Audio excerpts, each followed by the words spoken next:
Hey everybody, Phil from Two Forks. So I finished up the expandable bench. I added a couple things since I made that video about how to make it. And if you guys haven't seen that video, this is an expandable bench.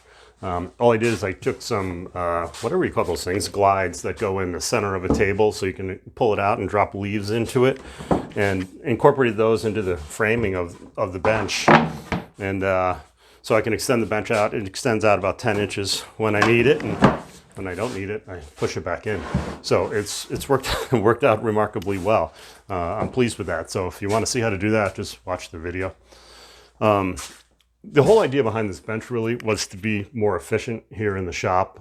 We had the benches up against the walls, but I found that there was just always stuff on there. Out of just sheer laziness, stuff gets set on there.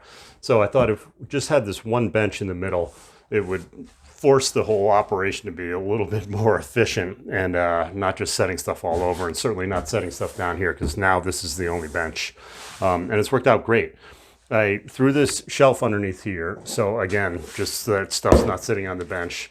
These can be kept down here, but also, more importantly, it's a place to set stuff down while you're working. The same thing with this little shelf over here. It's only 3 inches wide, but it helps a lot to be able to just set that on there when you're working and then just be able to grab it again. I keep if I'm routing or using my skill saw or what have you, it goes down underneath here also. Again, just trying to keep stuff off of the bench. I did add this drawer. I have like 25 drawers on the other side of the shop. I certainly didn't need another drawer, but I thought I'd keep chisels and things that can roll off of here, keep them in this drawer while I'm working, and then when the job's all done, they can go back to where they normally go.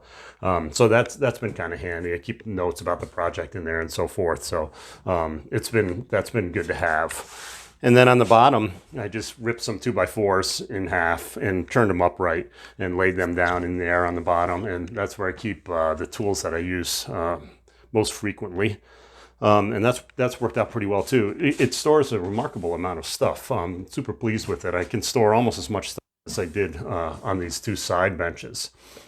The one thing that I found that was really interesting about this, and I knew, but should have known better, that having a bench in the middle of your workspace is so much more efficient, so much better than having the benches up against the wall.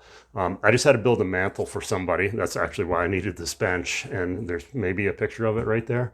And having this bench and the extension part of it was perfect for that. I really don't know where I would have done it if I hadn't had this.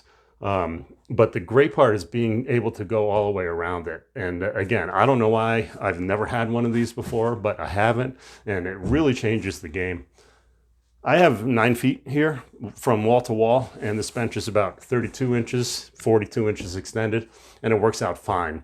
I have plenty of room on the sides. Not so much when it's extended, but that's why I built the extension part. So if you've got about 9 feet or so, do this. Get rid of the benches on the side. You will not regret it. I guarantee you.